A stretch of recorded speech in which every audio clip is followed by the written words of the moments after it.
I want to talk a little while tonight about times and seasons. Times and seasons, both in the natural and in the spiritual. In Genesis 1:14, when God was making the heavens and the earth, He said in the 14th verse, let them be for signs and for seasons.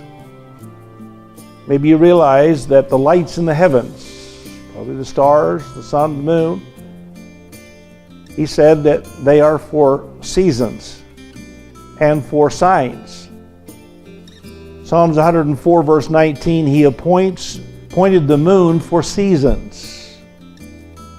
The moon has an effect, and the lights in the heavens has an effect on the earth and what time it is. He shall be like a tree planted by the rivers of water, bring forth his fruit in his season. Notice that. The tree that's planted by the rivers of water will bring forth its fruit in its season, or at the appointed season, we shall reap. Somebody has said, God doesn't pay every week like your employer. God doesn't pay every Saturday, every Thursday. Sometimes He doesn't pay every month. But there's a season. As there's 4 seasons in the natural, there is 4 distinct seasons in a Christian's life. We have a springtime, and then we have a summertime, and then we have a fall time in your spiritual life. It's set there by God. And it's a lot easier to walk through these seasons if you understand that. If you know that these are times and seasons set by God. There's a time when you feel God, and then there's a time when you don't feel God.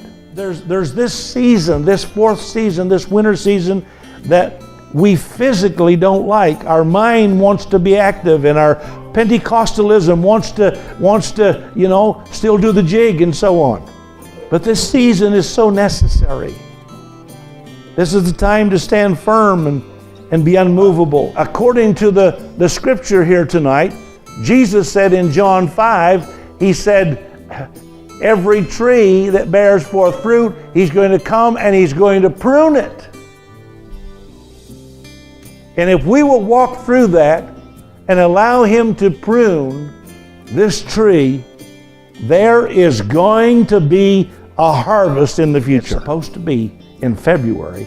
There's not any apples on the trees. There's no leaves on the trees. It looks dead, and icicles is hanging up. It's exactly the way it's supposed to be. The Bible talks about in Acts 3, times of refreshing. Thank God when they come. I'll jump out there with the rest of you. Thank God when a refreshing wind hits the house. Take advantage of it. Get up and begin to walk, dance, sing, whatever. There's a refreshing. There's times when that happens. Psalms 27 says there's a time of trouble. Don't have to talk much about that. We all know that hits. 1 Peter 1:7 says, though now for a season you are in heaviness by trials and temptations. Jesus went through that. Wilderness, temptation, Satan breathing down your neck. Psalms 31 verse 15 says, our times are in His hand.